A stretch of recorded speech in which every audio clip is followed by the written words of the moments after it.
بسم الله الرحمن الرحيم وصلى الله على سيدنا محمد وعلى آله وصحبه وسلم تسليما. The prayer times are divided into two types. What's called mukhtar and the other is called daruri. The mukhtar prayer time is a convenience time.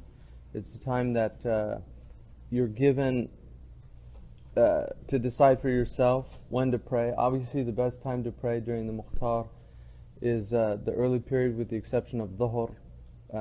Malik delays dhuhr because and the reason he did that is that the Khawarij were obsessed with like praying exactly when the zawal came. So he didn't like that zealotry, and his madhab delays it. That's one of the reasons. The other is that if you pray in a Maliki country that's following Maliki Fiqh, because a lot of these countries don't anymore. So for instance, Morocco does not pray according to the Maliki Dhuhr time anymore. If you go to Morocco, they pray. So one of my sheikhs in Fez told me, تركنا المذهب وقلدنا Greenwich. You know, we left the madhab and now we follow Greenwich. But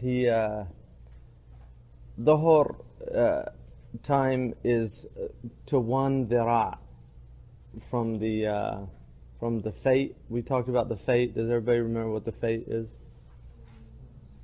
The fate. It's the extra. It's what's ever left over from the zawal. The sun. Okay, the sun is rising in the east. The east is over here. West is over here. So the sun's rising. When it rises, you're here. It'll cast a shadow to the east.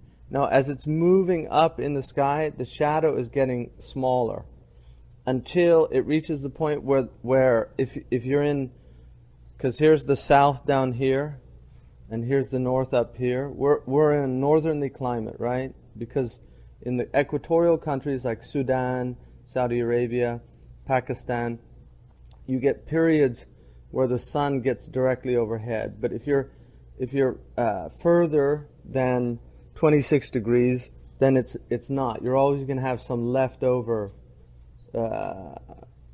because the sun's just not overhead.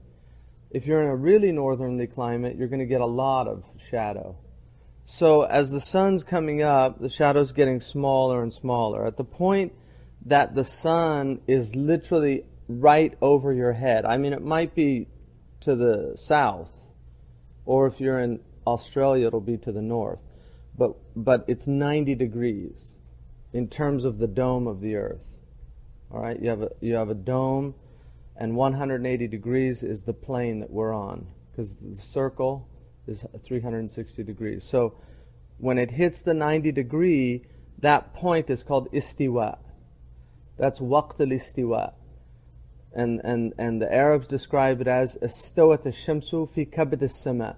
The sun is sitting in the liver of the sky, the middle of the sky, kabad. You know, it's the middle, like the liver's in the middle of the body, kabad as-sama. So the sun appears to sit there. The Arabs actually thought that it stopped because the shadow stops.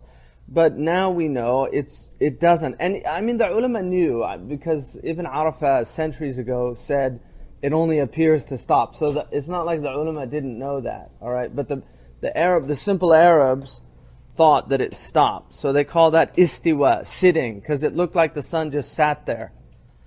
And during that point,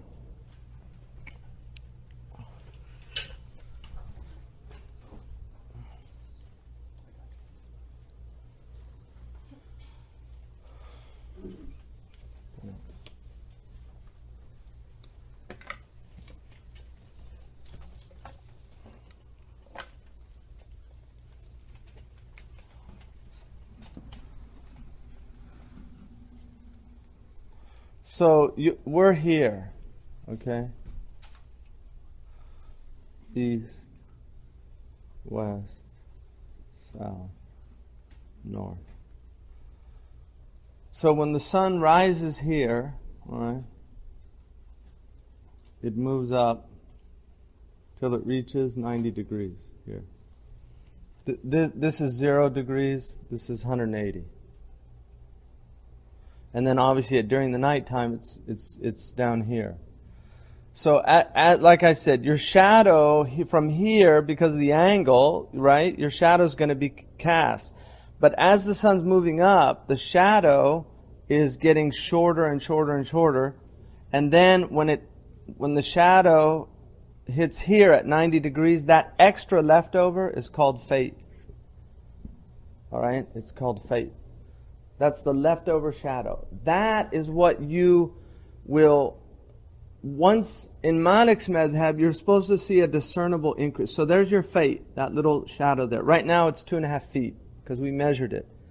And it's going to stay 2.5 feet for 2 weeks or something.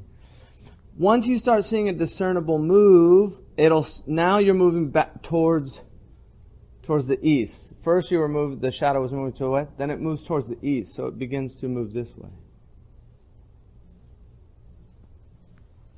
So by the time the shadow gets to the fay and then your height, the 7 feet for an average person, that's asr according to Malik. Abu Hanifa goes from there to twice. Right? Twice your height. So it would be up to 14, 15, 16 and a half feet would be asr for Abu Hanifa, according to one of the opinions. I mean, there's 2 opinions in his madhab. So now, to show you the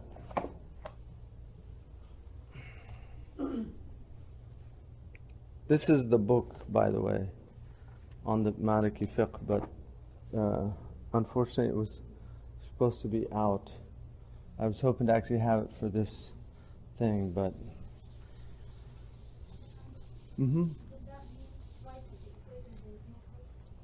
there's no faith twice a year because the sun's moving, so there will be a period of time where there is no faith. It disappears, like in Mecca twice, because the sun, if you watch the east, right, the sun, these are called the mashariq in the right, it's going like this and then back, and it takes the sun a year to do that.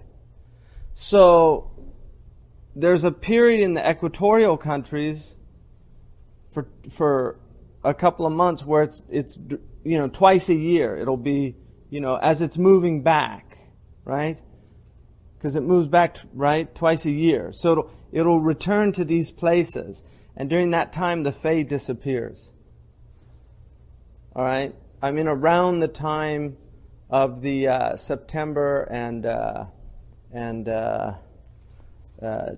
June and December are the longest points, right? Because that's the point where it reaches the furthest. June is the furthest north. December 21st is the furthest south. I mean, and then the equinox, which is where it's equal. Those are the points during where, if you're in an equatorial country, those are the points where the fate will disappear when it's right overhead, depending on where you are, obviously. So this, and now what's interesting about the moon, for people that are interested in this, the moon does in a month what the sun does in a year. So most people don't even notice this stuff anymore, but it used to be very important to pre-modern people. So if you watch the moon is actually moving all in 1 month. It'll do that what the sun does in a year. So the moon has risings and settings as well, and they fluctuate also. All right. So if you look now, I did this was done. I had it done 2 ways. One is a linear, and the other is circular. So I'll do the linear first.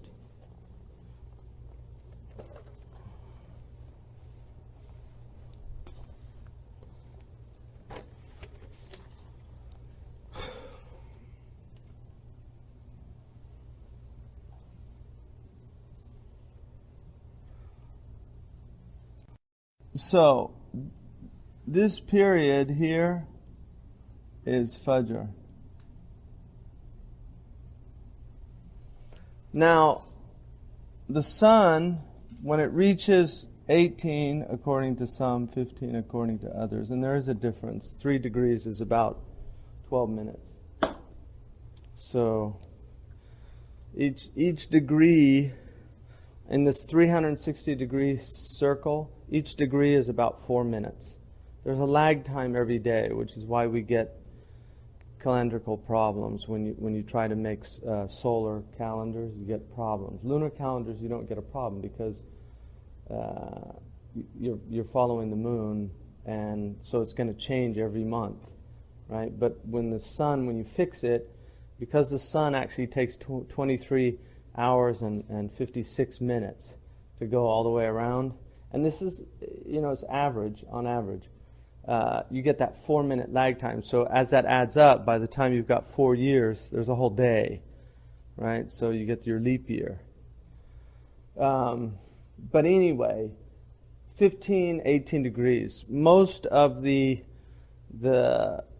programs you have here are on 18 degrees. And obviously it changes too on where you are on the earth because of the angles. I mean, this is all geometry. So for people that vaguely remember some of that stuff back in high school. Now, the 18 degrees is where the sun is 18 degrees below the horizon, is when you first start seeing the light. Yeah. But the more cautious view is 15 degrees. There's something called Fajr al-Kadhib, which is the lying Fajr, which it appears, you'll see a light. It's a phenomenon. And you'll see a light, again, people are just cut off from this. Artificial light removes this. When I was out in the Sahara, you see it every morning. If you're, they're very connected to all these signs. There's no, they know what day it is without calendars because of the stars that are on the horizon. Certain stars show up on certain days. This works every year. Mm-hmm. Does it vary throughout the year? The time difference between the false dawn and the It's going to vary slightly, based on where you are, but it doesn't vary in terms of your location, right? It's just going to vary because the sun's the same. It's just moving like that. So Fajr changes. The time of Fajr changes, but the actual phenomenon is based on the degree of where the sun is. So the false dawn is a light that comes up, and it looks like dawn, but it's not. And then that light disappears. And it's they describe it as a foxtail because it's kind of a, it's not a flat line. It's more like that. So that, you have to wait till that goes in. And the books all mention that many people have mistakenly prayed with false dawn, thinking that it was dawn because they saw that light, and that light disappears. So when that light goes, you'll see on the horizon, if you're looking at the horizon, a very white light that's clear, and it should spread all the way across the horizon. And that white light increases quite fast. The best place to see it is on an airplane, because you'll really, if you're traveling in the night where you're going to hit Fajr, it's nice to see it because you can watch you'll see the curvature of the earth, and you can watch how that happens. There's pictures of it obviously as well, but it's good to see it, to experience it. So when you see that is the beginning of the Fajr time. Now, that period, which is quite dark, will last, which is, that's the beginning of what called Subh prayer. Fajr is the crack of dawn, and literally, Fajjara means to split. So this idea, the crack of dawn, is a metaphor that the Arabs use as well. And then, basically, you move into the light begins to increase. Now, this early part is the best part to pray the Fajr in. It's also, that's the khayt al-abyad, حتى يتبين الخيط الأبيض من الخيط الأسود, until you can distinguish the white thread from the black thread. The black thread is the thread above the white. So one of the Sahaba was out. He had two white threads, a white thread and a black thread, and he was out. And the Prophet asked him what he was doing. He said he was trying to distinguish between the white thread and the black. And he put his head on his back of his head, and he said, "Ya arid al-qafa," because the Arabs believe that if you didn't have a big knot, those little, if you touch the back of your head, there's a little, that's your base of your cranium, that knot, the bigger it was, the more intelligent you were. So if it was flat, so the Prophet was kind of making light of that.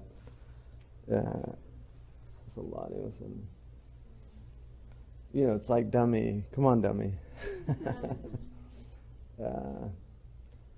So that period then is the first period, and that there's a khilaf. Some of the ulama say until the shuruq, which is the sunrise.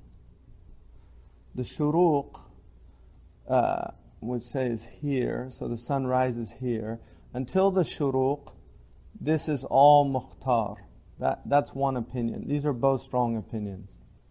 The mukhtar means that you can pray as long as you get your prayer sometime before the sunrise. You have that choice. So if generally in our climb, you're going to see it's about an hour and a half. You have an hour and a half. That's about how long from the first dawn until the sunrise is generally about. And you can work this out just on for people that are good at calculations and things, you can work it on based on the degrees and things like that of where you are. But it's generally going to be an hour and a half. So as the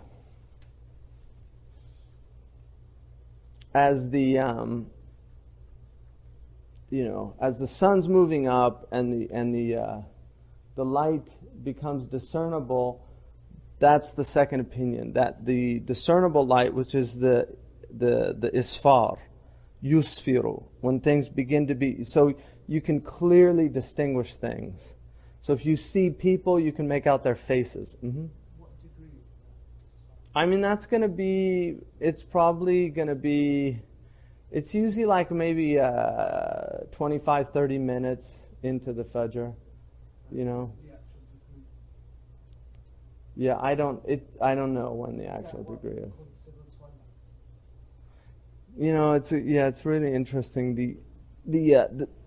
You have to be careful with the astronomical terms. They do say civil twilight, but civil twilight is before the isfar.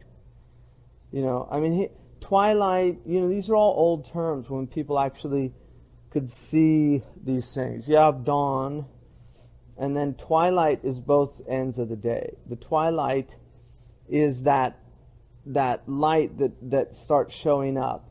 And it gets to the point where it's civil twilight, which is where that's about the time we're praying here. At about 5, it's more like the civil twilight. The isfar is a little after that, to where things are really discernible, but it's not. You've still probably got about 20 minutes before the sun rises. That's around the time when the street lamps come on and you have to put headlights. Yeah, no, exactly, and exactly, yeah. So, and then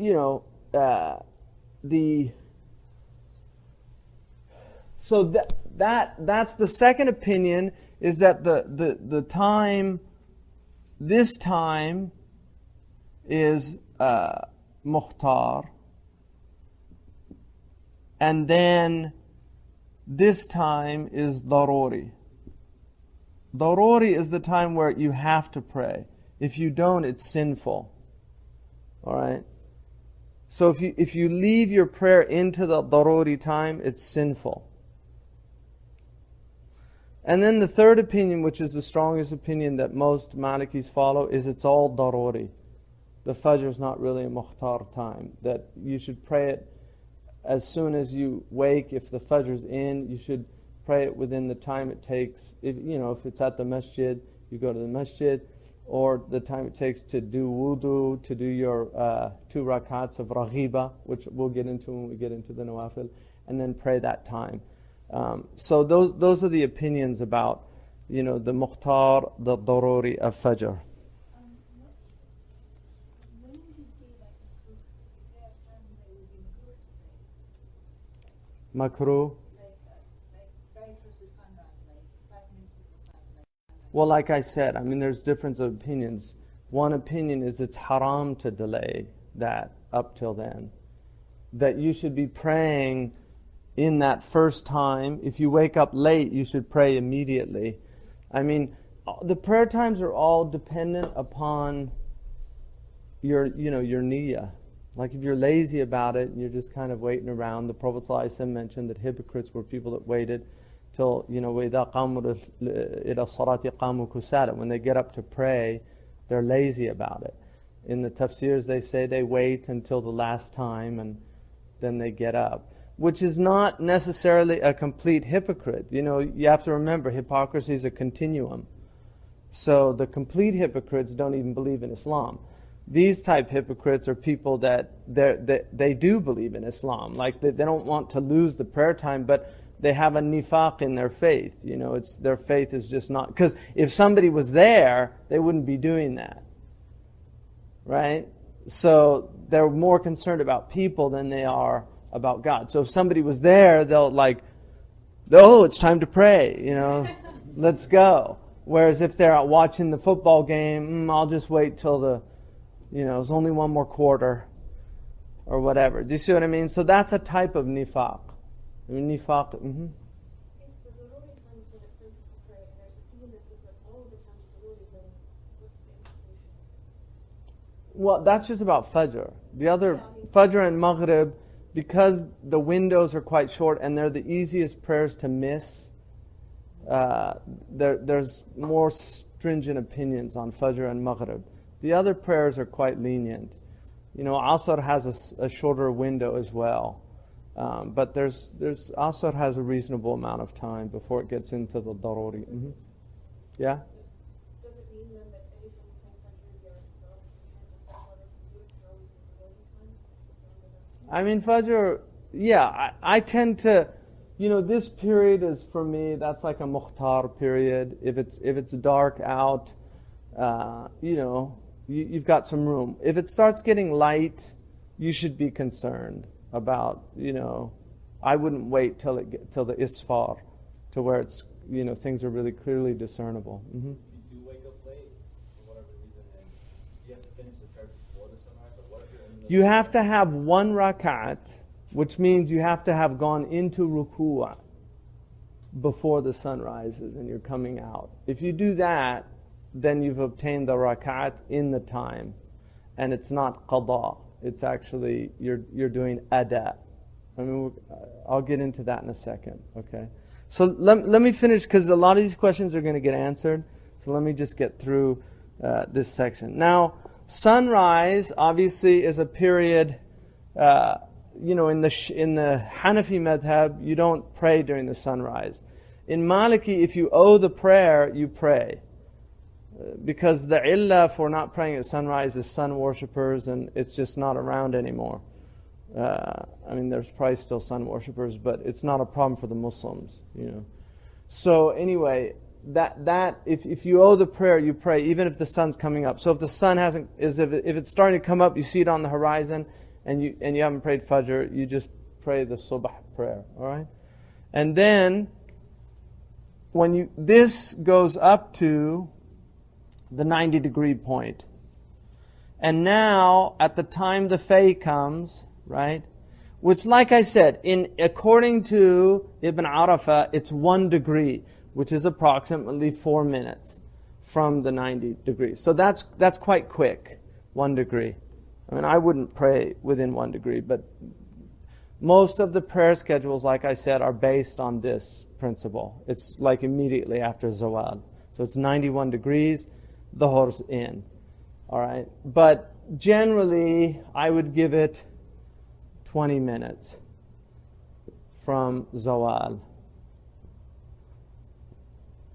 And if you're Mauritanian up in these parts, they would probably wait 40 minutes. If they're strict, like people that I studied with, they would not pray, although it's clearly past the zawal. So I'm just letting you know, people aren't, inshallah, all these prayer times are valid.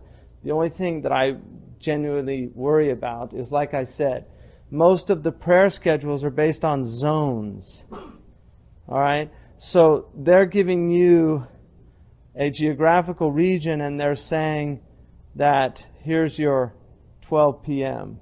So it's not true post-meridian. Do you see what I mean? So you actually might be at that early part of the geographical zone. So when you read your prayer time, it's not actually in yet because they're averaging it. So that's the actual true. And so this time is after and this time is slightly before. So depending on where you are, you might be in an area, unless it's a really accurate, and I don't think there are those programs, because all these schedules are based on the Nassau programs, and when I checked, this was several years ago when I was doing this research, the programs were based on averages. So they're problematic. But I did find, like I said, for some reason or another, Asr is incredibly accurate.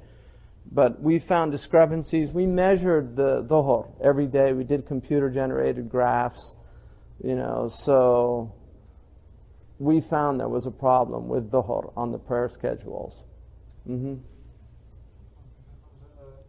I check online for the prayer times, it gives you the option to choose which city you are in, like Toledo, Ohio, Columbus, Ohio, Finley, Ohio. Yeah.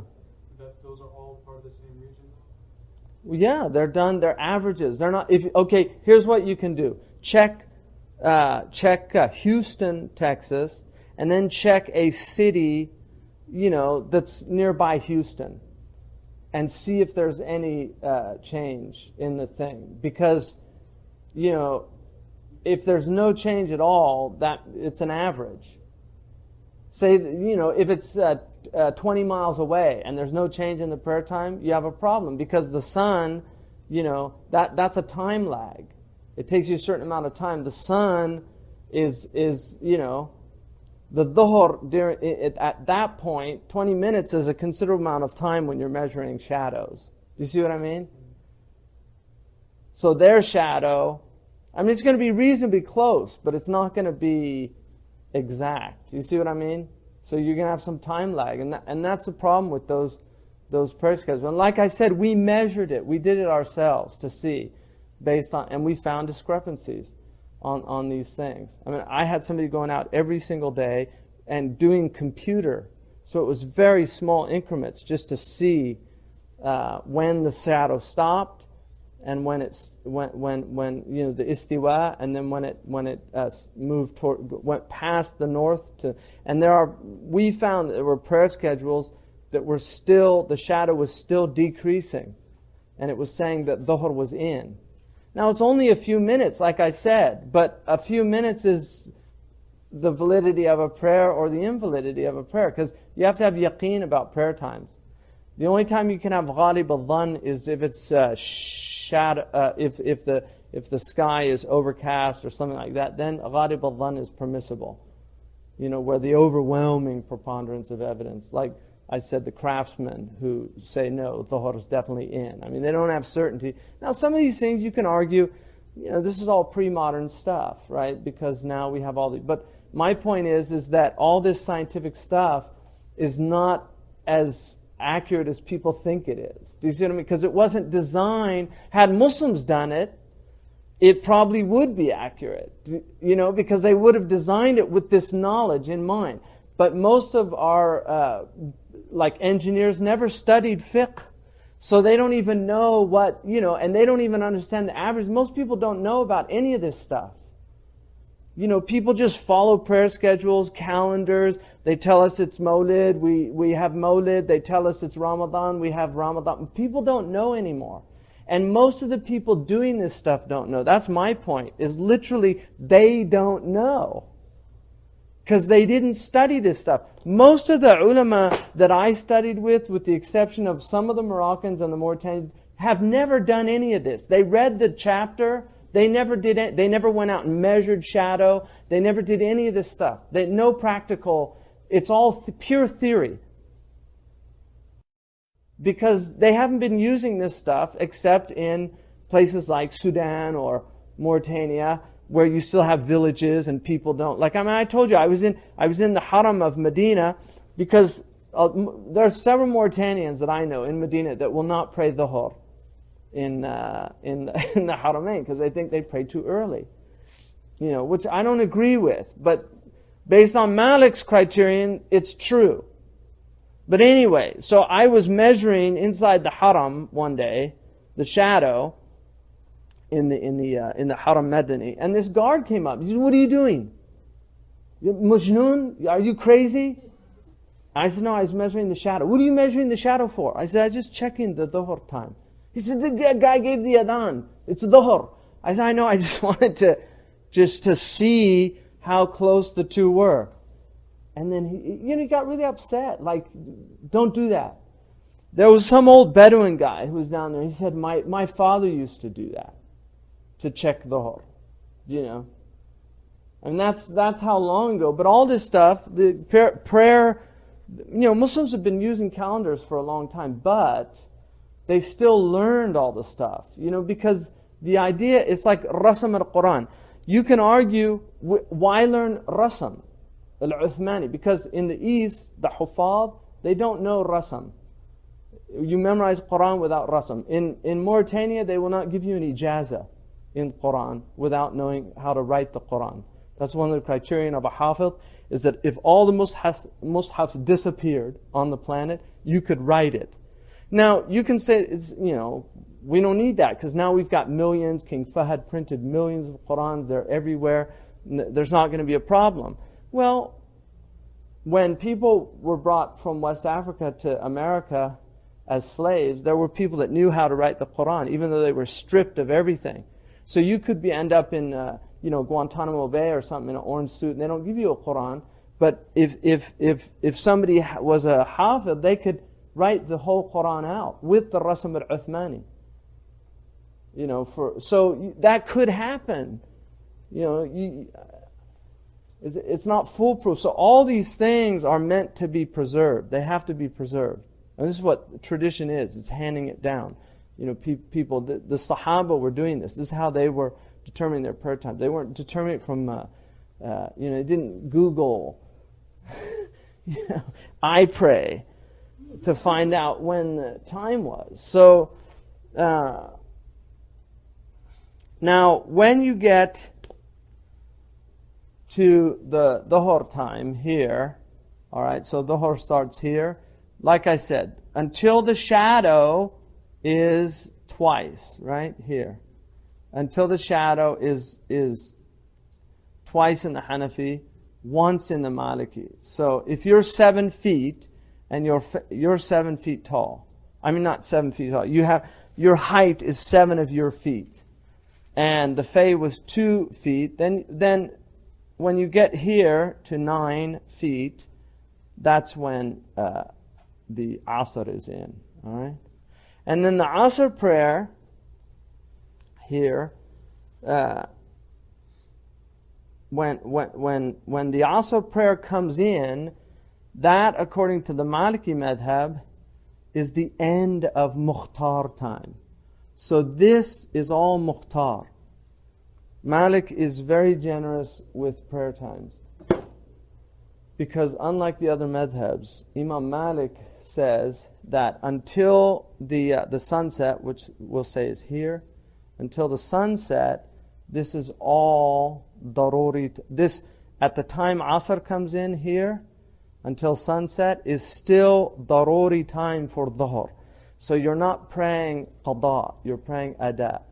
In other words, you're not making up Dhuhr. As long as you prayed Dhuhr in the Asr prayer time, with 1 rakat of Asr before the sun sets, you've done it ada'an.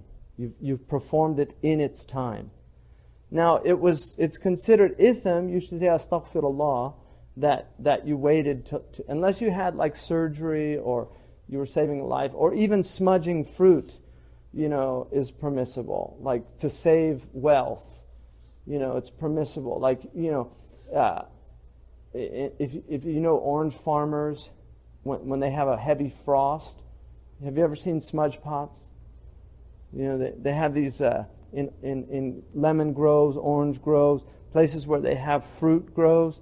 You'll see little pipes next to the trees. Those are smudge pipes. And what happens is that they heat up. So if they get a heavy frost, the farmers get out there in the morning and they heat the tree up so they can prevent, the loss of because frost kills fruit if it's a heavy frost. So the ulama mentioned that it was permissible if you're going to lose your crop, that you could actually delay your fajr to save the property. It's permissible to leave the prayer to save property. Like, you're praying and you realize you didn't put your brake on, your car's about to go over the cliff. You can actually, you might not want to get in your car as it's about to go over a cliff. But if you can save the car, you can actually leave the prayer to save, wealth or life. If it's considerable, if it's tafih, you can't. If it's something, like it's going to crush the baby doll and then come to a stop, you don't go save the baby doll or something. All right. So now the other thing that Malik is very generous in is what's called waqt mushtarak. Malik says that there's 3 prayer times in the Quran given. The Sunnah gives us 5, but the Quran actually gives 3. Which is why the Quraniyun people, these people that negate hadith, they pray 3 times a day. And the Shia also have a strong,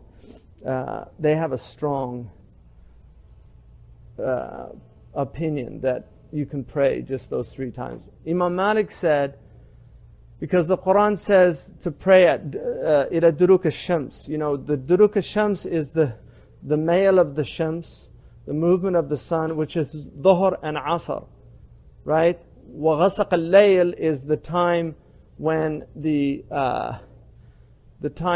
when Maghrib and Isha come in.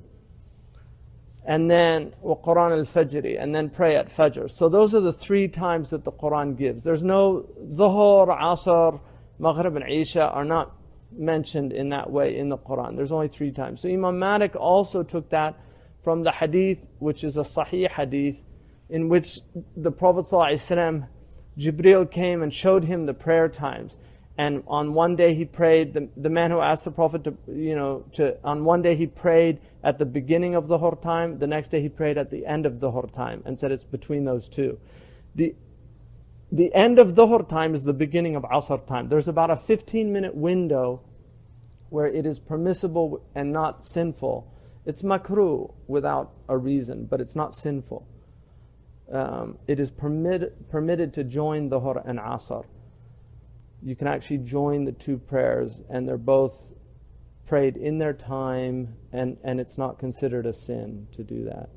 Does everybody understand that? No, Asr has to be in, but it's a window of time. It's about 15 minutes, when it's called waqt mushtarak, which is where Dhuhr and Asr are considered.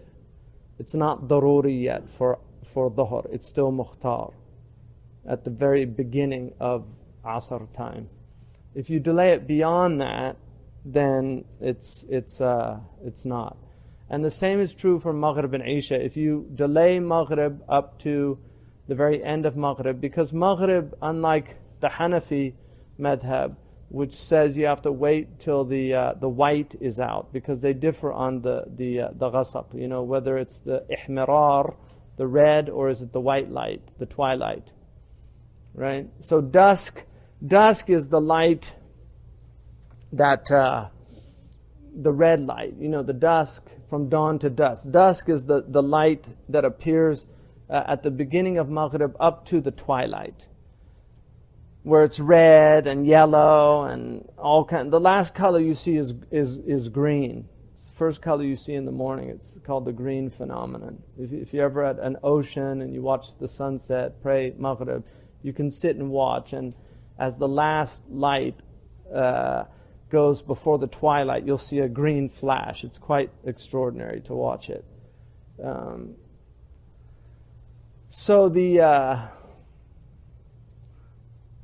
any questions about any of the? Mm-hmm. So the muhtar time for Dhuhr Mm-hmm. is 15 minutes. I'm just saying it back so I know if I'm wrong. 15 minutes after the Asr comes in, it's still muhtar time. I mean, I wouldn't fix it at 15 minutes. It's just around that. It's enough time to pray Dhuhr at the beginning of Asr time, and then pray Asr. So you've got that period. An average prayer is going to take you maybe, 8 minutes. If you have to do wudu and then you go pray, it take about 8 minutes. So the two prayers, there's that time at the beginning of Asr, right? Or the very end of Dhuhr, right before Asr begins, so that you pray Dhuhr, your 4 rakats, and then Asr comes in and you pray Asr. You can actually join them. Do you see? That's the point. And that period is a shared period of Dhuhr and Asr. They can be combined, and it's makruh. It's not haram. Karahiyya is, I wouldn't belittle karahiyya. It's not like a light thing. Oh, it's just makruh. But it is important to remember, it's not sinful. Makruh is not sinful. You haven't done anything wrong. Does that leave the time from this time frame that it's a daruri time for Dhuhr, or is it It's moving into daruri. It's still mukhtar. If you delay it to that point, you're in the mukhtar time. That's my point. If you delay it beyond that, it's daruri. And because the window is so narrow, it's just something you don't want to do unless there's a real reason to do it. I wouldn't, like Sheikh Abdullah bin Bayya said, there's certain people that have jobs that are it's very difficult to pray Dhuhr and Asr. And so he said it's a rukhsa, to do that. However, I was a critical care nurse working in, an intensive care unit. And I prayed, I had the 3 to 11 shifts. So I had Asr, Maghrib, and Isha. And I always prayed them on time.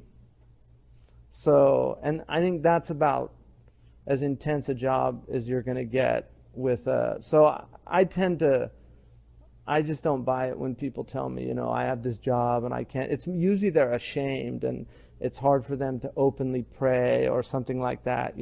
It's like the guy in the janitor's room who goes and prays, and when the janitor opens up, he starts doing the push-ups.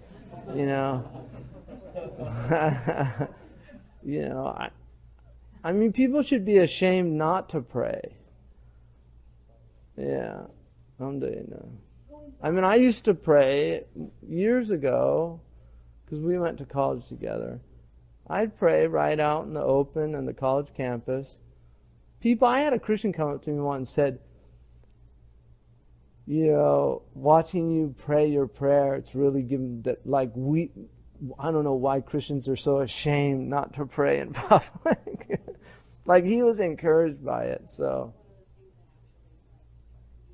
I mean, if prayer comes, I've prayed on the side of the road, on the freeway. My wife was with me once. Asr time was getting into that daruri time, and I pulled over, and it was like one of those really heavy freeways. And I started praying, and this cop stops. Sir, what are you doing? I thought he was going to shoot me. I was thinking, I'll be a martyr for Asr prayer. But I mean, I was literally in ruku. Sir, are you all right? Are you? So when I finished the prayer, I went over there and just told him I had to pray, and because the sun, if it goes down, I lose my prayer. And he said, well, you can't do it here, Yeah. So, but prayer times, just to give you the enormity of losing a prayer time, in Maliki Fiqh, if you believe that you will miss a prayer by going to Hajj, Hajj is not an obligation. And that's mentioned in all the Maliki books of fiqh in Bab al-Hajj. If you think you'll miss one prayer, and you have ghalib al-dhan, the high probability, then the Hajj is not an obligation. So that just tells you how important the prayer time is. Mm-hmm.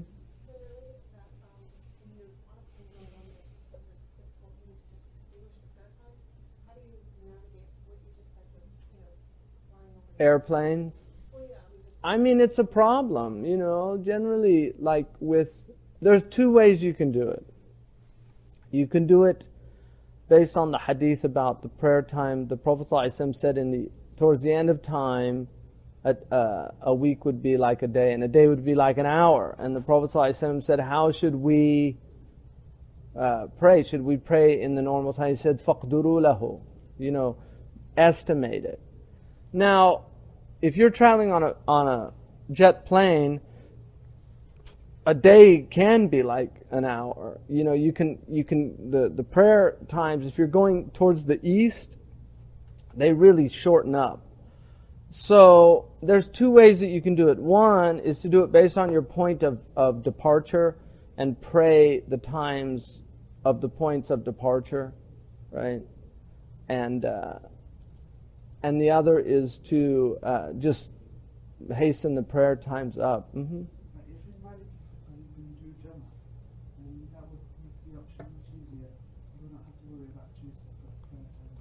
Well, I'll give you an example. If you're going over the Great Circle route over the north, Isha, Fajr just comes it comes so fast. And you can lose it really quick because the sun rises also. So unless you're really hyper vigilant, like I've missed Fajr, because I've done that flight many times. Unless you're really hyper vigilant, you can do it. So it's a problem. That's all I'm saying. I have arrived at Heathrow. It gets in about 7 in the morning, that flight. And, it's hard to pray sometimes because you fall asleep and then you wake up and you're preparing to land, So, prayers make it a problem. I'd like to see travel going back to trains and boats. It's a more civilized way of traveling. Mm-hmm. Going back to Fajr and Subh, I don't understand, when is the Subh? Is it after the Shuru, and is it equivalent to a qada of Fajr? No, Subh. Fajr is the phenomenon, the break of dawn. Subh is the morning. The Fajr prayer is what we call Raghiba. It's higher than a Sunnah, lower than Mu'akkada in Maliki. He's the only Imam that has Raghiba. It's not Sunnah Mu'akkada, but it's not a Nafila either. It's higher.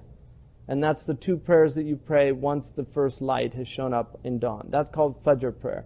But we also, urfan, just conventionally, we call the Subh prayer Fajr prayer. Have you prayed Fajr? And they mean the Fard. In technical vocabulary, it's not really accurate. It's like calling the Nafila Sunnah. It's the same thing. But these are just, Ammat al-Nas, general people use these terms differently from the way the Fuqaha use them. So Subh prayer is the Fard prayer in the morning before the sun rises. If the disk has shown up on the horizon, then the Subh time is now gone.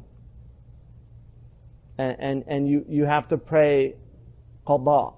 And I'm going to get into qada when I get into the prayers. Okay? But I'm saying, in the Maliki madhab, qada is very generous. Ada. He gives you a lot of room to pray ada. Alright? Mm-hmm. Anything else? Somebody had a question? Yeah. Just to clarify in the first opinion, if I'm leaving from Newark to Dubai, Mm-hmm. should I just pray according to Newark's time using the Newark clock?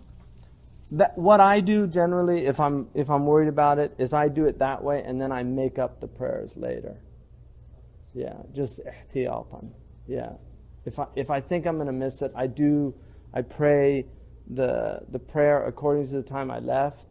So I do Maghrib, I do Isha, right? And then later, I'll do. When you're going back west, it's nice, because then there's like 20 hours between Dhuhr and Fajr, But when you're going the other way, it's hard.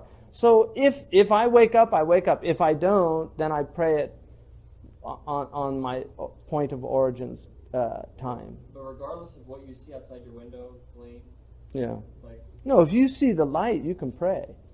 Yeah, because these are asbab. It's a sabab.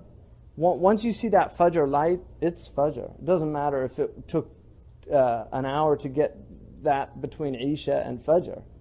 Yeah, it's a sabab to enter into the prayer. Yeah. Playing time is the only problem that I found. It definitely creates a problem. As a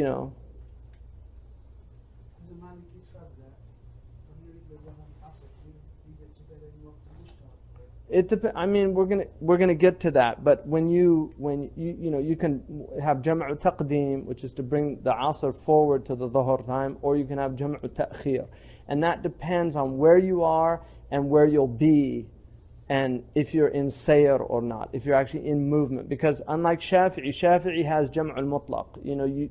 If you're traveling, you can join prayers irrespective of movement. Maliki stipulates movement to join. You can't join once you've alighted in a hotel or you're at a house and you're going to stay there for a day. You can't join. Shafi'i you can.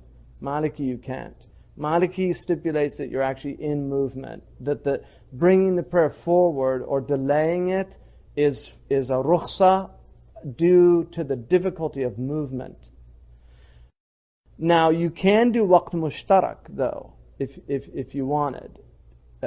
If you're staying at somebody's house, if you want. And now with the iPray and stuff, you can get the times accurately, and you've got your watch. You can do that. Sheikh Abdullah bin Bayya is more lenient on that because of modern travel. That it's actually harder in a lot of ways than earlier travel. I've done both because I've done pre-modern travel. When I was in West Africa, I traveled pre-modern. I walked, 45 miles. I've rode camel. I did traditional traveling, so I know the difference. And I actually think in a lot of ways the modern travel is more, it's just harder. I think it's actually harder on your body in some ways. Question related to that, Yusuf, if you're, let's say you're traveling, what time's going to be in while you're traveling, but you get there in the Isha time, is it permissible to learn Maghrib until Isha? No, you would have, if you're going to get there after Isha time, and that's ghalib al-dhan, the high probability. You could have a flat tire, a lot of things can happen, but all that aside, you can join. If I'm here in Pearlstone and I'm going to Adams Center and it's mid-dhuhr time and I have a stop on the way and I know I'm going to get there after Asr or in the daruri time of Asr, then I can bring Asr forward. But if my ghalib al-dhan, right, what I think most likely will happen is I will get to Adams at the beginning of Asr time, then according to Malik, you should not join. You should pray the Asr there. Even if it's 2 rakats, you could still be traveling, but you should pray the 2 rakats. My experience with modern travel, I tend to incline towards Sheikh Abdullah bin Bayya's position. If you're in that, the Shafi'i madhab rukhsa is, it's definitely tatabbu' rukhsa, but my experience is it's easy to miss your prayers. We don't have masajid everywhere. There's just a lot of variables, and so I tend to be more personally lenient on that position. And I know a lot of Hanafis that do that as well, because in the end they're valid opinions, and the most important thing is that you pray on time and validly. But anything else? So So now let me just do from Maghrib, all right, until Fajr. Okay, so here's Maghrib, and here's Fajr. One question. Uh-huh. So Asr is all Mukhtar time in the beginning? And No, Asr is Mukhtar time until what's called the Isfirar. Isfirar is again a problematic term, all right, because it depends a lot on your location. In certain areas, all right, the isfirar is late afternoon yellowing, a change that occurs in the sunlight's hue, in which a noted yellowing occurs on the earth and on the walls of buildings. However, these are not uniform criteria as hues change. So, you can tell in the afternoon. There's a beautiful Emily Dickinson poem about that slant of light in the late afternoon. There's a change in light. And people that are sensitive to this are photographers. Because photographers know the apertures. Most people just are oblivious to a lot of these natural phenomena that are happening. But Ibn Abi Zayd says that if you're looking straight ahead and you can see the orb of the sun, then the daruri time of Asr has come in. But that's based on him living in Tunisia. That's not going to be the case. If you're in Alaska, you're always going to see the orb of the sun. Right? So, criterion differ about this. But generally, the time of Asr is, it's like, what's Asr now, right now? It comes in at 6, and Maghrib's at 8:40. So you've got about 2 hours and 40 minutes, all right? The daruri time of Asr is going to be after about an hour and 40 minutes. Okay, so that's early. Yeah, and then so 5:07. So you've got 3 hours, right, and 40 minutes until Maghrib. Is that right? 8:20. So 3 hours and 20 minutes, approximately, right? So that's about right. So it's usually, it'll be like an hour and a half into Maghrib, because that's about right. You usually get around 3 hours with Asr. You get around 3 hours with Dhuhr. And so there's a lot of time. That time is a generous time. Mm-hmm. I leave the Asr prayer here. I'm a Hanafi, so maybe Asr time hasn't entered yet. So does that make it problematic? No, because the Hanafi have two opinions that are both strong. The Hanafis have an opinion that it begins at the same time as the Both Abu Yusuf and Muhammad and Imam Tahawi are with Mithlay. Yeah, Mithlal. Yeah, exactly. It's a strong opinion. So they're both valid opinions.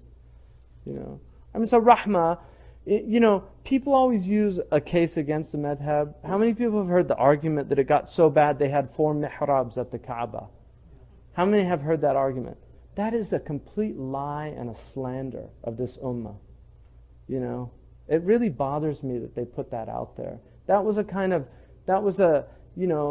Anyway. They only had 1 mihrab in Medina. Only one. Same people, same rulers, everything. The reason they had 4 mihrab was to honor the madhabs. And because the prayer times are different, so it allowed people to come to the Kaaba and they could catch the prayer. And I'll give you an example. I was in Al-Ahsa where they have all 4 madhabs. And they have families that follow the madhab. So like the Mubarak family is a Maliki family in Al-Ahsa. This is in eastern Saudi Arabia. And then you have like the Arfaj family is a Shafi'i family. The Mullah family is a Hanafi family. I mean, these are whole clans. They're not like families like we think. This is like hundreds of people. And so one morning we woke up a little late to go to pray the Fajr prayer. And I was in the house of the Dogan family. And they're Shafi'i.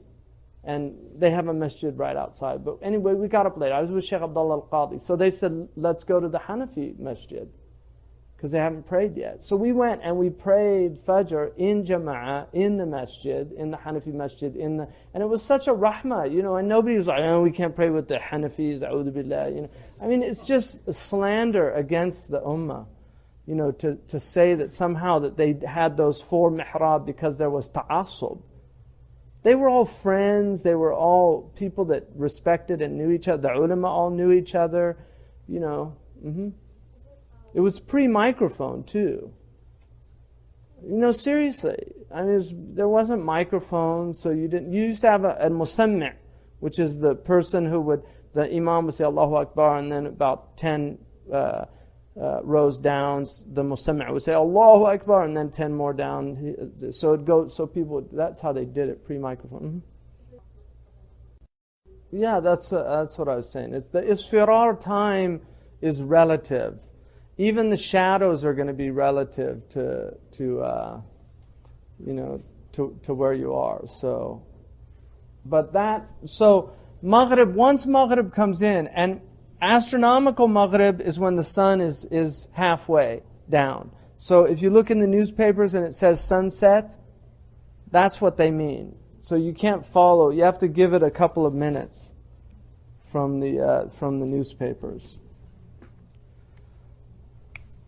And then you have up to the Shafaq al-Ahmar when it disappears, right? Which is, it's a reddening in the sky. So when that disappears, the twilight begins. And the twilight's going to last for a period of time, depending on where you are. In England, the twilight will last until Fajr if you're in extremely northerly climates in England.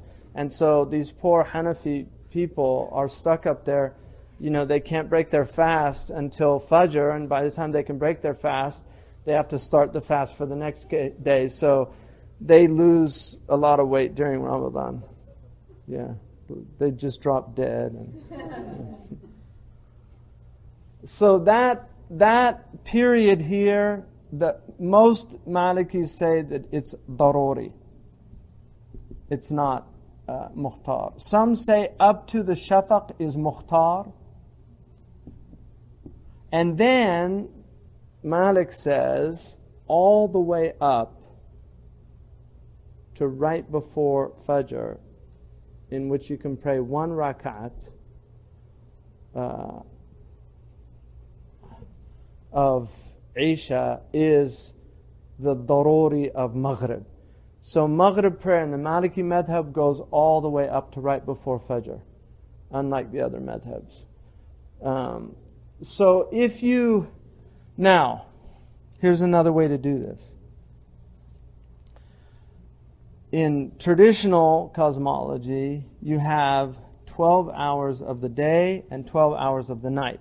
So you know how they talk about the last third of the night, right? The best time to get up. This is based on the hours of the night. Sa'at al-layl wa sa'at al-nahar. In the Arabic language, there are 12 hours of night, 12 hours of day. But time in this cosmology is relative. So the hours change. Sometimes the hour is a half an hour of our modern time. All right? The times don't change in classical Islamic understanding. There were always 12 hours of the day and 12 hours of the night, but they change in their time. All right? So, for instance, if sunset is at 6 a.m., sunrise, and Maghrib is at 6 p.m., that is an equinox. Night and day are equal. Equinox. Equal night to day. All right? When you get to the solstice, you're going to have the most extreme. So summer solstice, longest day.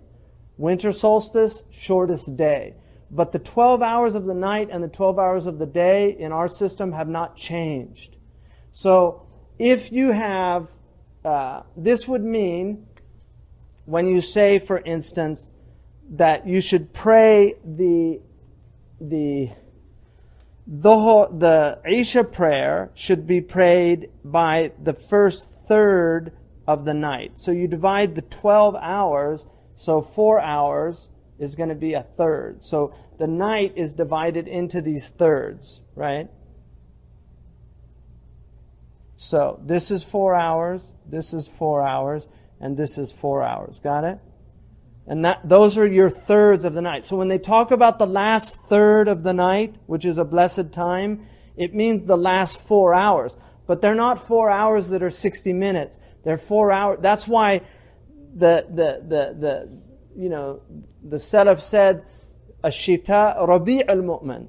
Shita is the spring of the believer, because the days are short to fast, the hours of the day are short to fast, and the hours of the night are long. So that's, in the winter you get the biggest third of the night. That's the longest time you have, do you see? So you get more of that blessed time than you do in the summer. You following this? I always get confused. What's that? The night starts at Maghrib. And there are 12 hours every night, irrespective of whether or not they are 60 minutes. They are 60 minutes when you have the equinox, right? In September and March. September 21st, March 21st, there's 60 minutes. So you just take the... I'm going to show you how to do it. Yeah. So here, Isha then goes up to the first third of the night after the Shafaq is gone.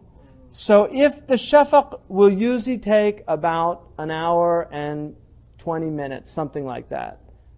Like right now, what time is Maghrib is at 8:20. What time does Isha come in? Okay, so that's an hour and 10, 8:20, huh? It's an hour and 40 minutes, right? No, an hour and 32 minutes. Okay, so that's about right. I mean, if you live in this area, like what does anybody know what degree this is? The latitude. I'm in 38. You should know your degree. It's a useful thing to know. Yeah. No, it's not. We'd be in Canada. But anyway, it's probably, I think it's probably maybe 30, it's around 39 probably, somewhere around there. Yeah, 39. Okay. I mean, it's useful to know this stuff. Like I can work it out. Yeah, there. Okay. So it's useful to know these things because you can work out important things. All right. So, here we're 39 degrees. So what that means is that the Isha is generally going to be about an hour and a half between Maghrib and Isha. All right? That means that the Shafaq takes an hour and a half. So here's your hour and a half gets out. And then Isha comes in at that point. So here it comes in at what time? 9:52. Okay? So this is 8:20. Okay, so that was 1 hour and 32 minutes. Now, what's going to be then, what time is Fajr here? 4:37. Okay, 4:37. So, okay, so from 8:20 to 4:37, so how many hours is that? It's 8 hours and 17 minutes. okay, 8 hours and 17 minutes. 8 hours, and let's round it off to 8 hours and 20 minutes. So 8 hours and 20 minutes, divide that by 4.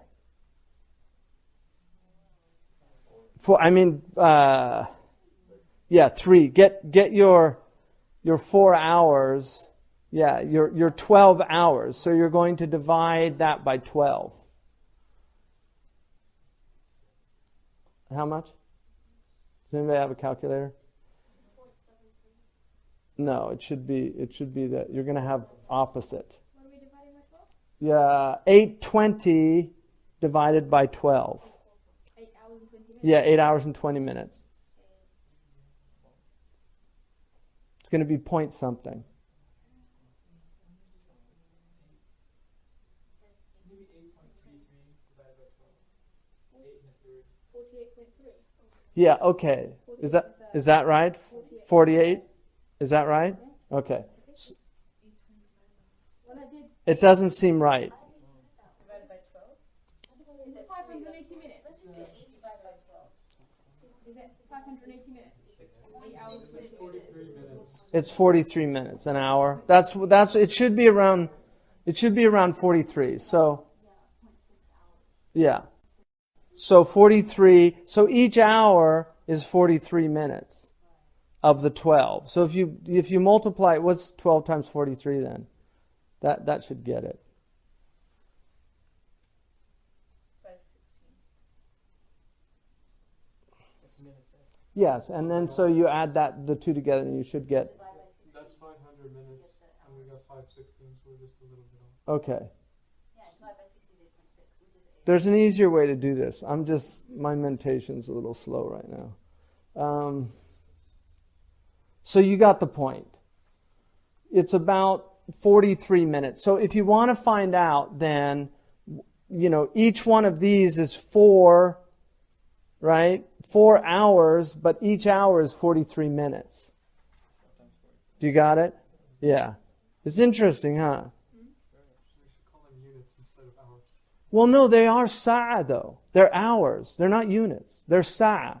60-minute hours that's just an arbitrary, it's just an arbitrary thing. It's actually the opposite. Like the original. This makes more sense. Exactly. And that's why hour in Arabic it can mean a moment.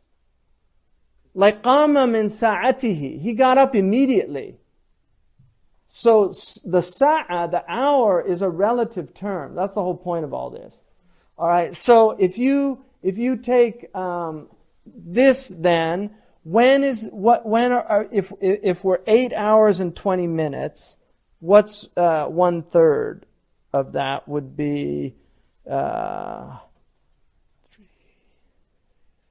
It's almost like 3 hours and what? 3 hours and 12 minutes. 3 hours and 12 minutes, yeah. So, from 8:20 to 3 hours and 12 minutes, so you're going to get at 11:32, now you're into the end of your mukhtar of Isha. Got it?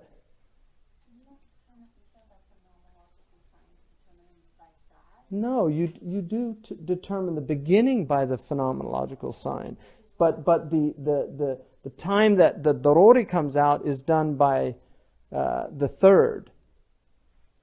All right. So, and there's an opinion the first half, so that would be at 4 hours and 10 minutes. That's the second opinion, which would mean from 8:20. So you'd go up already into 12:20, right? Like that. So you could do, it just depends on which method you're using, okay? But the first third is generally the dominant opinion. So does everybody follow that? So from 9:52 to 8:32 is your mukhtar time of Isha. If you prayed it, it's small because we're in the summer. It's going to be bigger, right? When you go into the winter, it gets really big. Because the hours expand. When you're in you get to a point where you get an hour and 20 minutes is an hour in the winter, or an hour and 30 minutes. So you're getting double the time. It's very confusing. So, but I mean, it's not there's a simpler way to do this, and but anyway, but most of you, I think, got it. If you didn't, Is for the shafaq, I thought it was when the red disappears. And so I thought that time would be shorter than what we're like with the Isha. I thought Maliki Isha came in earlier than when the full twilight disappears. It does. So it's more like 45 minutes. No. No, I mean, not exactly, but within No, the shafaq takes a while to go. What's the sign for Isha coming in? The end of the red. So the end of the shafaq. Yeah. Now that might be following the twilight. and that might be the problem. Do you see? They might not be doing that. That might be Hanafi, because most of these things have been done by Hanafis. Yeah. So that's true. That's a good point.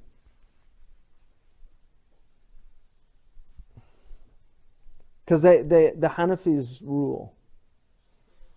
Yeah. It'd be interesting if you can do this on like an Excel sheet, do a formula. Oh, it'd be easy to do. I'm waiting for somebody to do it. Why don't you do it? Yeah. Because it's worth doing, it's worth having this stuff. And this is really interesting stuff to me. It's just fascinating. I haven't looked at it in a while, but I really got into it for a period of time, and just, and it's nice to know. It's just such useful. Fiqh is a really relieving thing, because if you know your fiqh, you just don't get confused like everybody else. I mean, Muslims are confused because they stopped studying fiqh. Really, all the problems in marriage is because they didn't study fiqh of marriage. It's all solved in there. 90%, if people were really committed to actually practicing this religion, 90% of their problems would go. But they're not committed to it. I mean, there's very clear things about, like in fiqh, about male and female, and to be honest with you, most of it sides on the female side. So it's not like, there are certain things that are definitely male-centric, but there are a lot of the family rulings are on the side of the women. It's really like the men are the ones that are the losers on many of the situations, which I think might be the reason why the men stopped teaching the women fiqh, because it's like it could get really difficult. Cook your own dinner, honey. So, anyway, there you go. So that's it. So if you want to know that for here, this period is going to be the last 3 hours before. So now, if the Fajr is, if it's at 6 o'clock, then obviously it's going to be 6 p.m., 6 p.m. You get those 4 hours, all right, from that time that you start. So 2 in the morning till 6 is going to be that time when there's more blessing. It gets shorter, like I said, in the summer it's shorter because you're only getting 43 minutes out of your hour. And then in the winter you're getting like an hour and 20 minutes, so it gets longer. That's why it's a very blessed time for people that are into ibadah. For that reason, it's short fasting and long at night. All right? So that's pretty much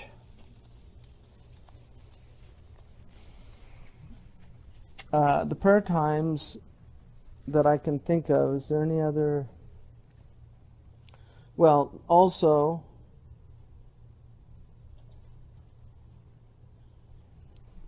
let me do the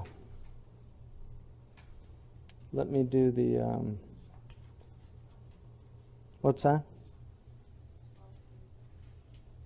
Oh, it's a class. Okay.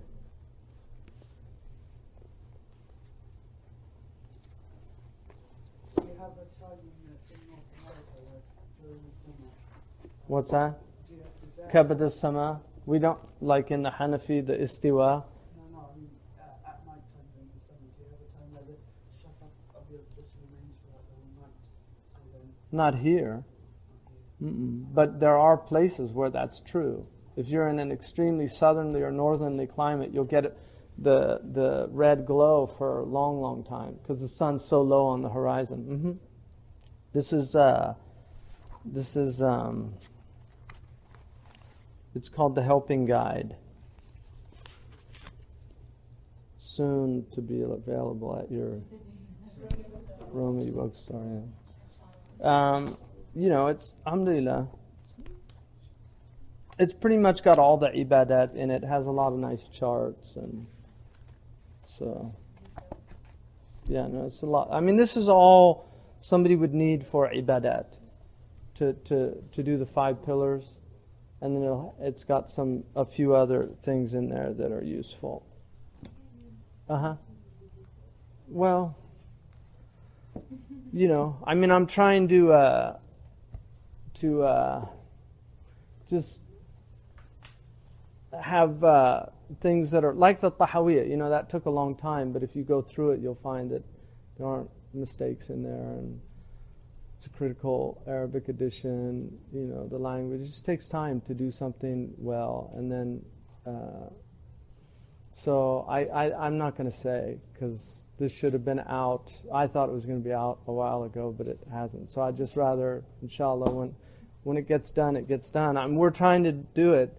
You all can beat up Uzma too, because she's part of the project. But we're trying, because the Malikis, we don't have any real texts yet in English, which is unfortunate. You know, even our texts in Arabic are terrible. Really, the Shafi'i madhab and the Shafi'i and the Hanafi madhab are much better served than the Maliki. Shafi'i because of the Syrians, and the Hanafis because there's so many of them. So it's just like you have a lot of Hanafi people doing Hanafi stuff. Mm-hmm. Things on commerce and marriage in the helping guide, or it's mostly not? This is all ibadat. Yeah. I mean, that's, you know, this is a series, you know, we're trying to do that. Like you know, I mean, a lot of this stuff would have been, it'd be a lot easier if there was, you know, support from and not, I mean, there's a lot of small support, you know, but you need institutions. I mean, the Christians have huge institutions. You know, I mean, look what they do, huh, David? Right? You were at Princeton, right? I mean, look what they can do there. You know, all the research, all the, you know. And Princeton University Press is one of my models. We use the same printer that they do. You know, because that's what I want to see Islam at that level. I want to see us at the level of Princeton and Harvard, and our materials, our religion should be competing at that level of excellence. You know, I mean, I hate all this rubbish stuff. I just would rather have it burnt. I really mean it. You know, we're living in a time, I mean, it was fine in pre-modern periods. The Prophet ﷺ's letters are beautiful because that reflects their, you know, and people made fun of them. That's true, you know, like but the Muslims learned very quickly. And before long, they had so far outstripped all the previous empires in their excellence and beauty that everybody was in awe of them. And we don't have that anymore, you know. So that's where we need to get back as a community. You know, we need to get back to that our religion is awe-inspiring. But that takes, you know, it takes a commitment to excellence and itqan, and inna Allah yuhibb al-abda idha amila amalan an yutqinahu. Allah loves a servant that if he does something, he does it with excellence, with itqan, you know, real itqan in action. And that's why itqan is a beautiful thing. That's why, I mean, this culture is mesmerized by itqan. You know, Michael Jackson is, you know, he's mesmerizing because he could do something. It's a silly thing, but he could do it better than anybody else. And so people, they'll pay money to see that. And that's what they're really into. They're not into, they're into like, how does he do that? Well, he did it by practicing 8 hours a day. You know? But people don't see that. They just see the end result. And then they think it's magical. It's not magical. It's just really hard work. And talent. I mean, you need talent. There's no doubt about that. That's the extra factor, which is why he was at the top of his field, because he had a massive amount of talent. But that's true of anything, whether it's music, sports. I mean, people are paying all that money to watch these guys because they can throw a basket from a place that if you try to do it, you won't get it every time you do it, but they get it most of the time they do it. And the more they get it, the more higher they are paid, and the more people want to watch them. But all they're really wanting to see is that itqan. That's what mesmerizes them. It's a waste of, one of my favorite stories is that Harun al-Rashid had a majlis where people used to come in and do, it was kind of like a gong show or something. It was, people used to come in and do things to amuse him. And if he liked them, he would reward them, and if he didn't, he would. But one man could take, old pre-modern needles were quite big, but he could take needles and throw a needle through the eye of the other needle. And he could do this like consistently. And so he did it, and Harun al-Rashid had ordered to have him, he got 10 lashes and 40 dinars. And the man didn't understand it, and he asked him to explain why he was punishing him and rewarding him. And he said the reward is for the itqan, but the punishment is for the time wasted in mastering what you've mastered. So itqan it's an amazing thing, no matter what it is. That's why it's always amazing to see it.